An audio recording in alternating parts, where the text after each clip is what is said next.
सो prelims को हुए कुछ 4-5 दिन हो चुके हैं एंड मेंस के लिए तैयारी करने के लिए एक बेसिक आइडिया हमने पिछली वीडियो में भी दिया था that if you scoring 70 plus you should start preparing for mains be it this year be it next year but mains की तैयारी अभी करना इंपॉर्टेंट हो जाता है राइट।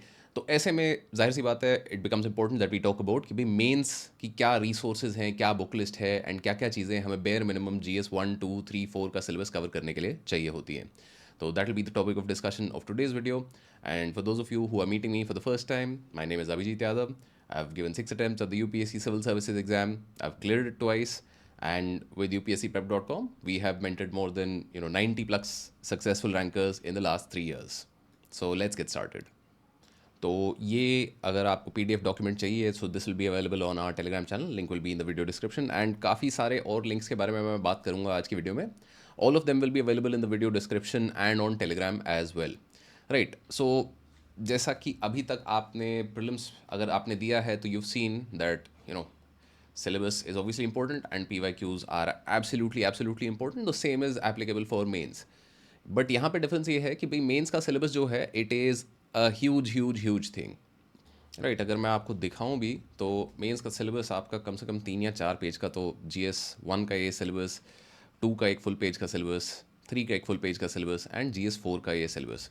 तो right now what is more important than anything else is mains की preparation के लिए आप ये सिलेबस को रट लो, इसको प्रिंट करवा के अपने सामने रखो, keep it in front of you at all times for the very simple reason that this is a very detailed index of all the things that you have to prepare, and a lot of the times if you can just tick off the items on the index, right? Key for example, a lot of the times if I can just tick off that okay, have I done indirect and direct farm subsidies, MSP, public distribution system, have I done food processing, have I done land reforms, so this becomes a very easy way for me to keep track of okay, I've made progress या ये चीज़ बची है, this is what needs to be done now and this how I have to move forward right.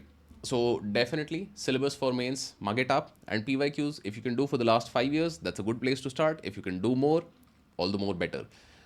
Now for mains there are some specific requirements for all subjects, like for example जब हम prelims की बात करते हैं तो then prelims में you require some MCQ solving skills, राइट। You need some aptitude for okay ये किस तरीके से मैच कर सकता है एंड अब जैसे ऑप्शंस के साथ आप खेल सकते हो थोड़ा। तो similarly for GS mains you need a couple of things. Number 1, you need fact sheets. Fact sheet क्या है?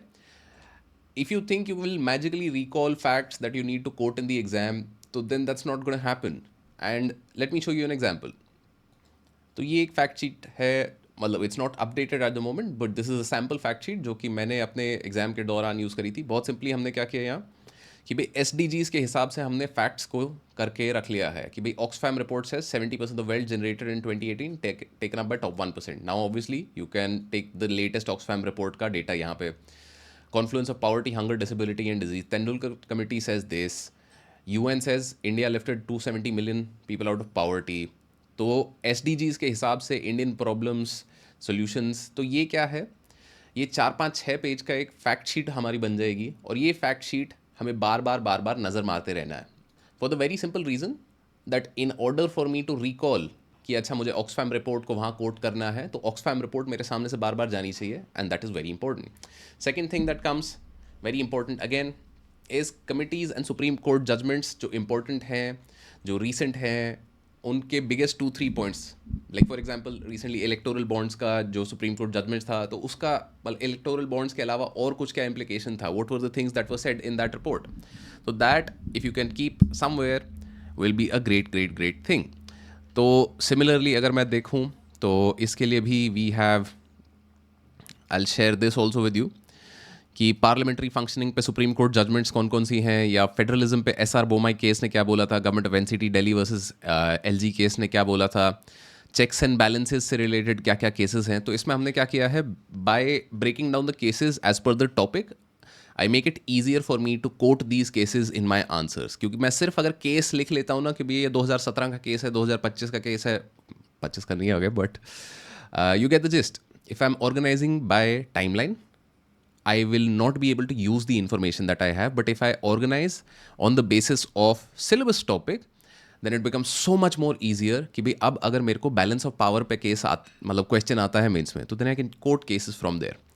Finally, micro notes. जो आपके ऑर्गेनाइज एज पर सिलेबस हैं, अगर आपने नहीं बनाए हैं तो डेफिनेटली कुछ कुछ कोशिश आप यहाँ पे कर सकते हो. And answer writing practice will form the bedrock और the base of all of your GS preparation. बाकी सब जो भी कर रहे हो, आंसर राइटिंग साथ में करनी है. माइक्रो नोट्स बना रहे हो, very good, but answer writing भी करनी है. सबसे पहले मतलब ये प्रायोरिटी ऑर्डर आपका इस तरफ जा रहा है, हाई टू लो. एरो हमें दूसरी तरफ बना देनी चाहिए. Answer writing is your highest priority, micro notes second priority, third supreme court judgments, committees, and then finally फिर फैक्ट शीट वगैरह आपकी बन जाती है. तो that is the best way to go forward, right. तो नाउ मूविंग ऑन, GS1 के sources हम देख लेते हैं. नाउ GS1 का सबसे पहले हम बात करते हैं मार्क्स डिस्ट्रीब्यूशन कितना है. Over the last couple of years this has been the average distribution कि ज्योग्राफी आपको 100 मार्क्स ही आ रही है, Indian society 75 and history 75. Now ये हर साल में कुछ कुछ वेरिएशन हो सकता है. कभी एक साल हिस्ट्री 80 की आ गई, सोसाइटी 90 की आ गई, and like so on and so fourth. But average marks यहाँ पे मैंने इंडिकेट कर दिए हैं कि 75, 75 and 100. This is how it has been divided for a total of 250 marks for GS1. And इसमें world physical geography, geo physical phenomena, distribution of resources, मतलब ये जो ज्योग्राफी वाला एलिमेंट है, यहाँ पे आपने जो प्रीलिम्स के लिए तैयारी करी थी बहुत हद तक वो आपके काम आएगी दोबारा. तो 11th-12th की जो NCERTs हैं, they are absolutely phenomenal again. Atlas फिर से वही करनी है. GC लियोंग एक किताब है जो बहुत ही बढ़िया है in terms of Jio physical अगर नहीं करी है अभी तक तो 11th-12th की NCERT से चल जाएगा. But now the important thing that you need to add is this distribution of resources, industries and diagrams. कि भाई आपको major minerals and minor minerals का थोड़ा एक अंडरस्टैंडिंग होनी चाहिए कि जैसे मेजर मिनरल्स आपके क्या हैं, आयरन, कोल, कहाँ पाए जाते हैं, टॉप प्रोड्यूसर्स कौन से हैं, मतलब स्टेट्स में भी बोल लो या इंटरनेशनली भी बोल लो कि which is the largest producer of coal in the world, which is the largest producer of let's say uranium in the world, which country has the largest reserves of uranium and so on. तो यहाँ पे भी Atlas का हमें काफ़ी ज़्यादा use हो जाएगा. और यहाँ पे फिर एक करंट अफेयर्स का रेलेवेंस ज्योग्राफी में आ जाता है कि भाई लेट्स से कोई न्यूज़ आइटम है कि अभी जैसे कॉपर का शॉर्टेज के बारे में काफ़ी बात चल रही थी पिछले कुछ सालों में. क्यों? क्योंकि एकदम से जब पैंडेमिक में लॉकडाउन्स हुए, so then what happened that, right, so कि भाई कॉपर का शॉर्टेजेस हैं या कोई और रिसोर्स पे आपको स्ट्रेन चल रहा है तो वो न्यूज़ में आता है, तो उसके हिसाब से मैं थोड़ा यहाँ पे पढ़ लूँगा. देन फिर इंडस्ट्रीज़, तो 12th की NCERTs जो है ह्यूमन जियोग्राफी वाली, वहाँ पे आपको लिस्ट ऑफ मेजर इंडस्ट्रीज़ दी हुई है. And then you can also go into the list of priority sectors for the government of India. Let for example textile industry is a priority sector for the government of India. तो उसके basis पे जो government of India की report है, नीति आयोग की reports हैं, उनका बस आप एक लिस्ट ऑफ इंडस्ट्रीज बनाओ and then you look at कि भाई क्या ये इंडस्ट्रीज में what is the major change, what are the threats to this industry, how are they moving and changing and evolving. तो ये कुछ बेसिक चीज़ें हैं क्योंकि अब ज्योग्राफी में हमने बेसिक्स काफ़ी हद तक कर लिए थे 11th एंड 12th NCERT के, बट थोड़ा जो डेप्थ में अब हम जाएंगे मेंस के लिए वो यहाँ पे है. एंड इससे ज़्यादा हमें बहुत ज़्यादा जाने की ज़रूरत नहीं है. This will cover most of our effort for geography. Finally geography के क्वेश्चंस के लिए डायग्राम अगर आप बना सकते हो तो बहुत ही बढ़िया चीज़ है. लेट्स से आपको आयरन एंड स्टील इंडस्ट्री पे कोई क्वेश्चन आता है तो if you can show me on a map कि भैया ये major concentration of iron and steel है, तो that will be a wonderful thing. Now moving on, Indian society basics, sociology की NCERTs 11th and 12th. Then यहाँ पे जो हमारा सिलेबस है ये थोड़ा मतलब डिस्ट्रीब्यूटेड है. There is no single good resource for this. And अगर आपका सोशियोलॉजी ऑप्शनल होता है तो नेचुरली यहाँ पे आपको काफ़ी हेल्प मिलती है. But even then without it SDGs form a very good basis for preparing this part of the syllabus, right? So there is SDG 5, there is SDG 11, there is SDG 1.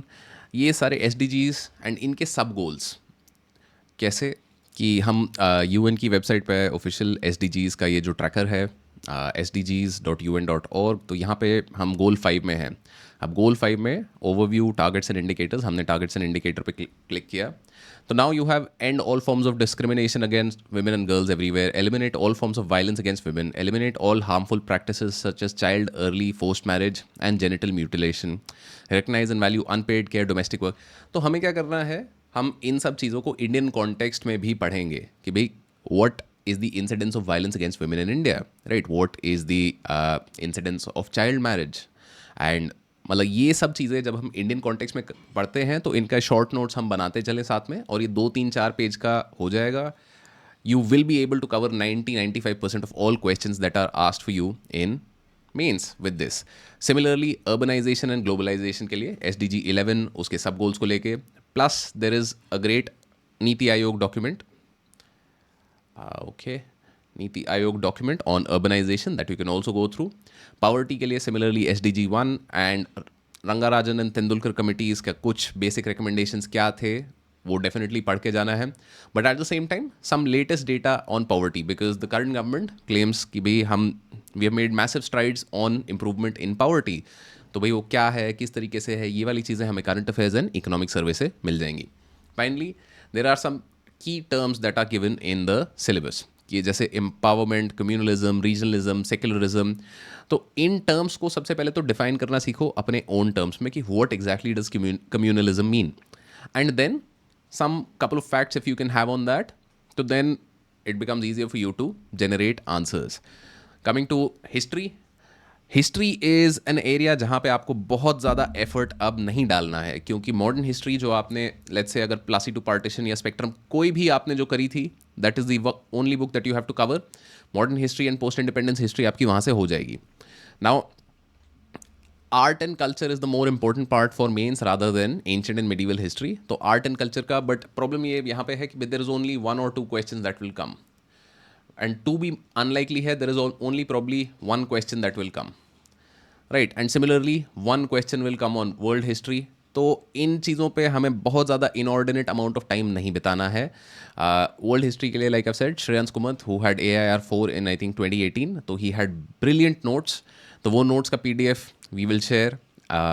It's also available on his medium, on his website. तो वो सारी चीज़ें आप मिल जाएंगी upscprep.com/resources पे भी, right. यहाँ पे अगर मैं देखूँ तो यहाँ पे UPSC प्रेप रिसोर्सेज पे अनुदीप दुरीशेट्टी सर के ये हैं, एंड श्रेयांश कुमत का world history and post independence history notes, and ये मेरे सोशियोलॉजी के नोट्स, एंड लाइक काफ़ी सारे टॉपर्स का हमने यहाँ पे कंपाइलेशन बनाया हुआ है, राइट. तो that also you can access. Now moving on to GS2. GS2 polity, governance, IR, आपकी 3 चीज़ें यहाँ पे कवर रहती हैं. एंड इसमें the distribution of marks is pretty heavily tilted towards polity. 125 marks, almost 50% of the paper is your polity, and then some 75 marks for governance and 50 marks for IR. ये चीज़ जो है ये थोड़ी आपकी फिक्स्ड रहती है, बट इन दोनों के बीच में थोड़ा चेंज हो सकता है कि भाई polity can be 110 marks, governance can be 85, तो ऐसा ऊपर नीचे चलेगा. बट IR जनरली आपका 50 मार्क्स का फिक्स्ड रहता है इन GS2. तो इधर सोर्सेज हमारे क्या हैं, GS2 के सोर्सेज आपने लक्ष्मीकांत अगर अभी तक करी है तो लक्ष्मीकांत ही करते रहे, but DD Basu is also a great choice for covering polity. Now DD Basu को मैं बार बार क्यों बोलता रहता हूँ कहीं ना कहीं, क्योंकि DD बासु अब मेंस की तैयारी वाली साइड पे जब हम आते हैं ना, तो then it becomes a very good resource. क्यों? It's related to something over here, कि आपने बहुत बार देखा होगा कि भाई टॉपर का जो इंटरव्यूज़ हैं उनमें सब बोलेंगे कि भाई GS2 में you should quote articles. Quote articles माने कि आपसे बात करी गई है that you know devolution of funds for urban local bodies में प्रॉब्लम क्या है. तो भाई अगर आप कोट कर सकते हो 73rd and 74th amendment act of the constitution, right, तो schedule 11 and schedule 12 of the constitution, तो इन सब चीज़ों को जब आप कोट करते हो अपने आंसर में, तो एग्जामिनर को एक बहुत अच्छा इंप्रेशन जाता है that you know this person knows what he और she is talking about. This is where DD Basu is useful, क्योंकि DD बासु मतलब वैसे तो ये लीगल बुक है एक, but because of this way that it is arranged, तो ये सारा जो कोटेशन वाली चीज़ें हैं ये साथ ही साथ आपको करके देते हैं. बट अगर आपने अब तक लक्ष्मीकांत करी है तो stick with it. If you are comfortable with Laxmikanth, it's good, it works, there is no need to change. But one thing that you should definitely add is Bare Acts of the Constitution. Bare Acts के लिए एक बहुत अच्छी किताब है Constitution of India by PM Bakshi. और you can also visit websites like Indian कानून, मतलब वहाँ पे आपको सब कुछ ऑनलाइन मिल जाएगा. ऐप्स भी आती हैं ऐसी काफ़ी सारी जो मतलब आपको सिर्फ Bare Acts दे देंगी. The idea is Bare Act पढ़ने की आदत डालो, सिर्फ लक्ष्मीकांत पे डिपेंडेंट मत रहो. आपको कहीं ना कहीं उठ के ये देखना है कि भाई एग्जैक्टली लिखा क्या है उस एक्ट में और या उस पर्टिकुलर आर्टिकल में, कि प्रेसिडेंट्स रूल है but like what exactly is written over there, which is where live law, PRS, legislative research, ये आपका करंट अफेयर्स के लिए हेल्प कर देंगी. कि भाई कोई लेटेस्ट हमारा कानून आया है जो प्रोमलगेट हो गया है, लेट्स से अभी जो सेशन ऑफ पार्लियामेंट चलेगा, मॉनसून सेशन, तो मॉनसून सेशन में कोई लॉ पास हो जाता है, अभी मेंस में आपके लिए रेलेवेंट हो जाता है, तो you can check them out from PRS legislative की वेबसाइट। गवर्नेंस के लिए there are some ARC reports which are great. RTI के लिए फर्स्ट रिपोर्ट है। ARC क्या है? Second administrative reforms commission. You can visit the website, वहाँ पे आपको ये सारी रिपोर्ट्स मिल जाएंगी। पूरी रिपोर्ट पढ़ने की जरूरत नहीं है क्योंकि एक एक रिपोर्ट 150, 200, 250 पेजेस की है, बट उन रिपोर्ट्स के एंड पे ना 5-10 पेज की समरी होती है कि भाई ये पूरी 250 पेज की रिपोर्ट में क्या क्या बात करी, क्या रिकमेंडेशंस आए, क्या फाइनल चीज़ आई, तो वो समरीज आपको जरूर पढ़नी है। There are some specific reports that we have highlighted जो आप जरूर पढ़ के जानी है, because these are straight away mentioned in the syllabus, जैसे RTIs, NGOs, civil services reform, e-governance.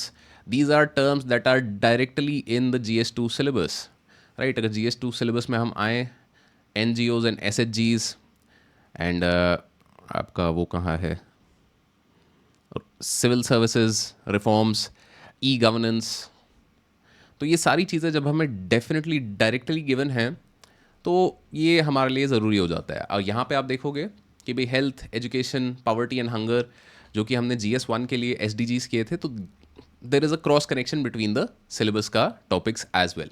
Then there are some important committees and laws definitely you should skim through. RPA direct given है syllabus में, तो ये तो बनता ही है हमारा। RPA आपको किधर है, I think it is salient features of the representation of people's act number 7। तो RPA डायरेक्टली हमें गिवन है। एंड गवर्नेंस में जो सेंटर स्टेट रिलेशंस में प्रॉब्लम्स आए थे, तो वो Punchhi commission and Sarkaria commission हमारी उनके लिए काफ़ी रेलिवेंट हो जाती है। तो दीज कमीशंस का समरीज, बेसिक रिकमेंडेशंस क्या हैं, सेकंड ARC की और कोई रिपोर्ट आपको लगती है कि भाई यूज़फुल हो सकती है, तो that also you can read.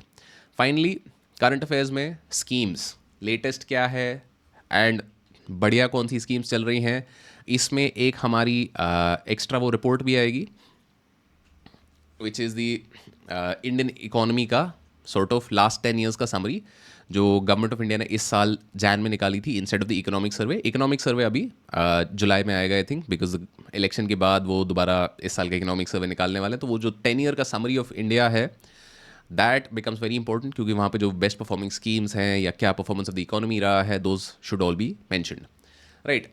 International relations हमारा करंट अफेयर्स पे प्राइमरीली बेस्ड रहेगा। एंड बोनस, अगर आपके पास टाइम है एंड आपको मतलब किताबें पढ़ने का शौक है, तो definitely read the India way by S Jaishankar. अगर आपने देखा हो तो प्रीलिम्स में भी इससे डायरेक्ट क्वेश्चन आया था इस बार, राइट। तो हियर ये जो quoting articles of the constitution, particular law, supreme court judgments, तो ये वाली चीज़ हम देख चुके हैं कि भाई यहाँ पे ऑलरेडी हमने आपके लिए कंपाइल करके काफ़ी हद तक रखी हुई है। आर्टिकल्स वगैरह जो हैं वो आप व्हेन यू रीड लक्ष्मीकांत, तो उसके एंड पे एक अपेंडिक्स है, वहाँ से आप देख सकते हो। नहीं तो live PM Bakshi and bare act से भी आप उन्हें कोट करना सीख सकते हो। ये वाली चीज़ वो होती है थोड़ी रटने वाली, कोई इसका इलाज नहीं है, रटना ही पड़ेगा हमें। Now coming back to GS3 resources, economy, science tech, disaster management, internal security and environment. अब ये हमारा सबसे वेल डिस्ट्रीब्यूटेड पेपर है। इसमें फिर भी मेजर सेक्शन हमारा इंडियन इकोनॉमी का आता है, जिसमें एक स्पेसिफिक अपना रेलेवेंस रहता है एग्रीकल्चर का।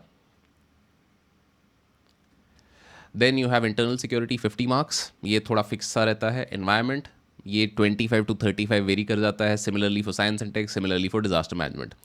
मतलब 25 to 35 का क्या वेरिएशन है, क्या मतलब है इस चीज़ का कि भाई there will be 2 10 markers and a 15 marker, और 25 हो गया तो there is a 10 marker and a 15 marker, क्योंकि मेंस में आपके यही दो टाइप के क्वेश्चन आते हैं, 10 markers and 15 markers. Internal security का जनरली यू विल फाइंड कि it is 45 to 50 marks fixed, right. तो अब सोर्सेज की हम यहाँ बात करें तो इंडियन इकोनॉमी के लिए बेसिक्स अगर आपके अभी तक कवर नहीं हुए हैं, तो Indian economy handbook by Ketan sir is a great resource, also available on मतलब for free on upscprep.com। Telegram पे भी इसको डाल देंगे हम। Indian economy a review, so this is the review report that I was talking about कि भाई ये जैन ऑफ दिस ईयर में आई है, Jan of 24। So this is a 10 year review of the government of India का performance, sort of report card. तो this becomes very important कि भाई इकोनॉमी पिछले 10 साल में कैसे किया है। And then the new economic survey when it comes out in July, तो combination of these three things कि मेरे बेसिक्स ऑफ इकोनॉमी कवर हो गए, मैंने इंडियन इकोनॉमी का एक रिव्यू ले लिया, एंड इकोनॉमिक सर्वे जो आगे का मुझे प्रोजेक्शन दे रहा है कि भाई क्या होना चाहिए, कैसे होना चाहिए, these three things should form the basis of my Indian economy preparation. Obviously उसके ऊपर करंट अफेयर्स हमारा काफ़ी ज़्यादा रेलिवेंट रहता ही है, राइट तो देन इंटरनल सिक्योरिटी की अगर हम बात करें तो इंटरनल सिक्योरिटी के लिए there is a book challenges to internal security of India by Ashok Kumar IPS, right this is the book. एंड इसका कौन सा एडिशन आप लेते हो मतलब बहुत ज़्यादा उससे फ़र्क नहीं पड़ता है आपको, मतलब 5th एडिशन ये था, इसके पहले वाला मिलता है, कोई आगे वाला मिलता है, जो भी मतलब सस्ते में मिलता है ले सकते हो। मोर इम्पोर्टेंट इज़ कि भाई इंटरनल सिक्योरिटी के जो लेटेस्ट डेवलपमेंट्स है, like for example on the day of the swearing in of the prime minister there was a terrorist attack in Jammu and Kashmir. तो भाई उसके रेलेवेंस में अब मुझे इंटरनल सिक्योरिटी प्रॉब्लम्स क्या हैं उनको मैं पढ़ के जाऊँ। एंड अब अगर कहीं और इंसर्जेंसी हो रही है या कोई और इश्यूज़ मतलब फ्रीक्वेंटली न्यूज़ में क्रॉप अप कर रहे हैं, so those are the things that I want to pay more attention to. Finally यहाँ पे एटलस काफ़ी ज़रूरी हो जाता है क्योंकि internal security is one area in GS3 में बाकी कहीं आपको डायग्राम्स बनाने का इतना मौका नहीं मिलता, बट इंटरनल सिक्योरिटी में डेफिनेटली आपको डायग्राम्स बनाने का काफ़ी मौका मिलता है क्योंकि आप मैप्स बना सकते हो कि भाई ये इंटरनल सिक्योरिटी प्रॉब्लम यहाँ पे है, कहाँ है, कैसा है, बट उसके लिए फिर you will have to look at the atlas again and again. Science and tech कोई स्पेसिफिक अलग से इसके लिए हमें करके नहीं जाना है, all of the things that are generally covered for your prelims preparation, some things like कि भाई क्रिप्टो करेंसीज में क्या हो रहा है या भाई AI में लेटेस्ट क्या चल रहा है। तो AI की जो गवर्नमेंट ऑफ इंडिया की रिपोर्ट्स हैं कि भाई AI में गवर्नमेंट ऑफ इंडिया फंडिंग कर रही है, all of these sorts of things will again be asked in mains. तो प्रीलिम्स में जो पढ़ा है that with current affairs if something new happens that is important and good enough for science and tech। Disaster management के लिए again NDMA guidelines, मतलब सीधा आप NDMA की वेबसाइट पे जाओ एंड वहाँ पे उनके मेजर गाइडलाइंस दिए हुए हैं। लाइक फॉर एग्जांपल ये हमने NDMA का हीट वेव का गाइडलाइन खोल लिया है। तो अभी जैसे नॉर्थ इंडिया में काफ़ी ज़्यादा हीट वेव चल रही है तो नेचुरली आपको ये थोड़ा पढ़ के जाओगे, इनका कुछ शॉर्ट नोट आपने बना के रख लिया, बहुत सिंपल सिंपल चीज़ें हैं, right.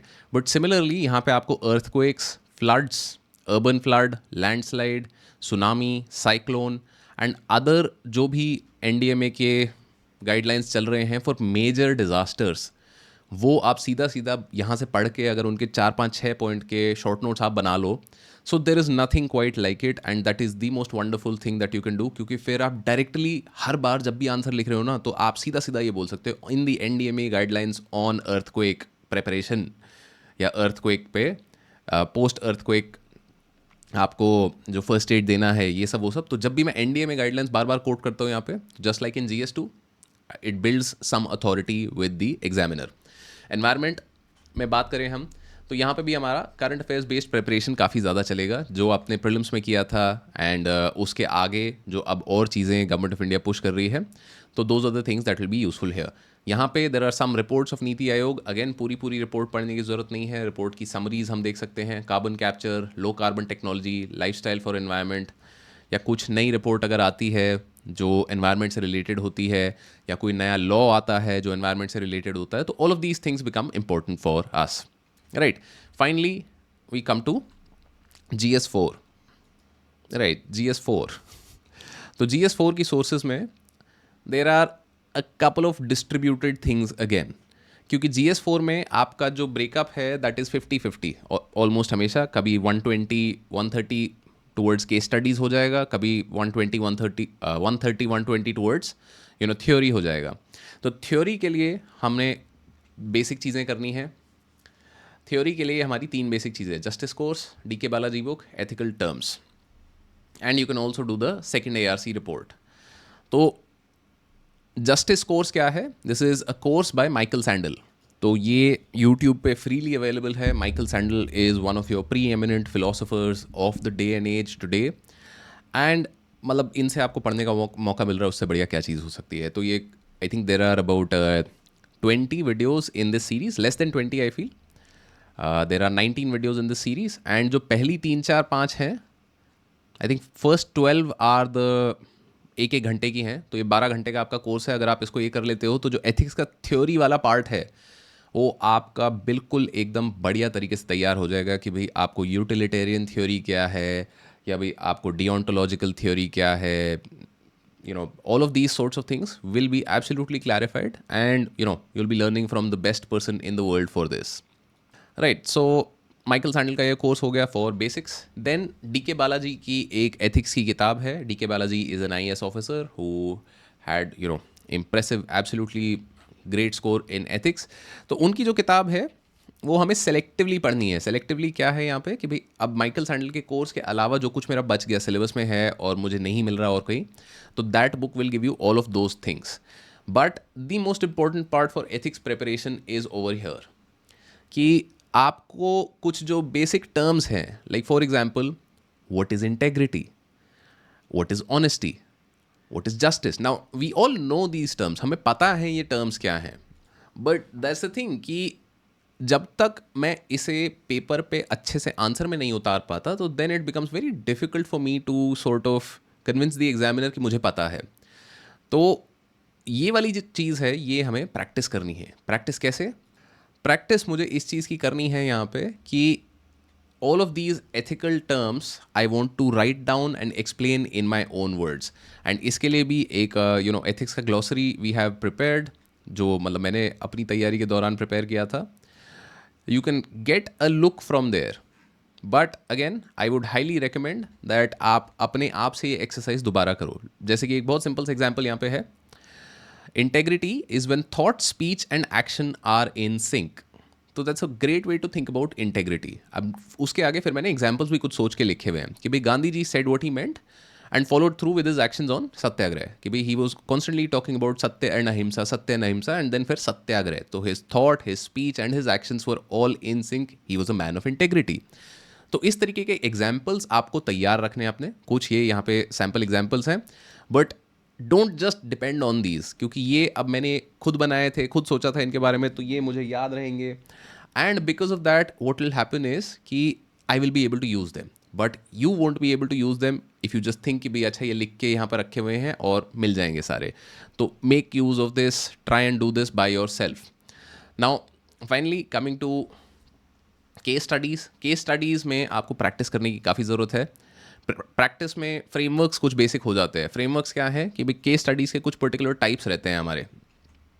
Those are also given on your ethics वाला ग्लॉसरी वाला जो पेज है यहाँ पे, कि भाई फ्रेमवर्क्स क्या है, कि भाई स्टेक होल्डर अप्रोच है, कि भाई कौन कौन लोग इन्वॉल्व हैं यहाँ पे, ethical dilemmas in the situation involve है, वैल्यूज़ बेस्ड अप्रोच है, फैक्ट वैल्यू मैपिंग है, and facts of the case. मतलब 4 and 5 are pretty similar, but that's the idea कि ये 3-4 तरीके से आप केस स्टडीज़ को अप्रोच कर सकते हो in order to make progress.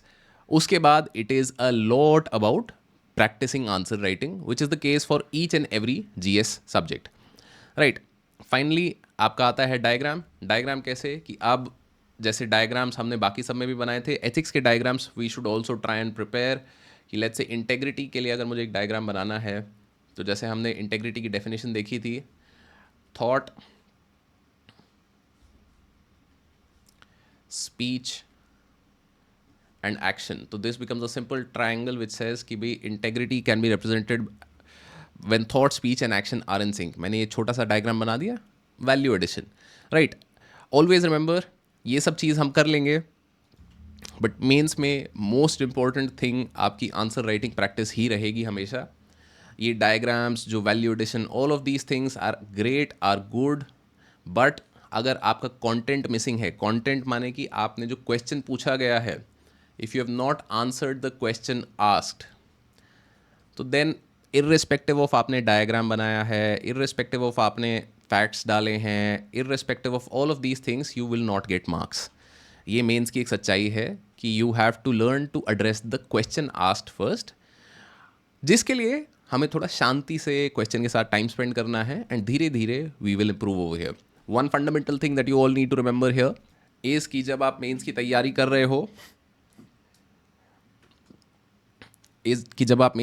कर रहे हो, तो आपको बार बार अपने आप को ये याद दिलाना है that you will not write a brilliant answer on day 1.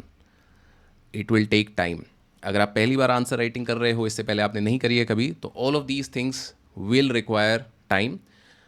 Look at answer copies. Answer copies आप देखते हो, उन पे इम्प्रूवमेंट आएगी, उनसे देख के we can learn and do better. But the most important thing is that we keep making slow and steady progress. Right, so that will be all for today's video. All the best.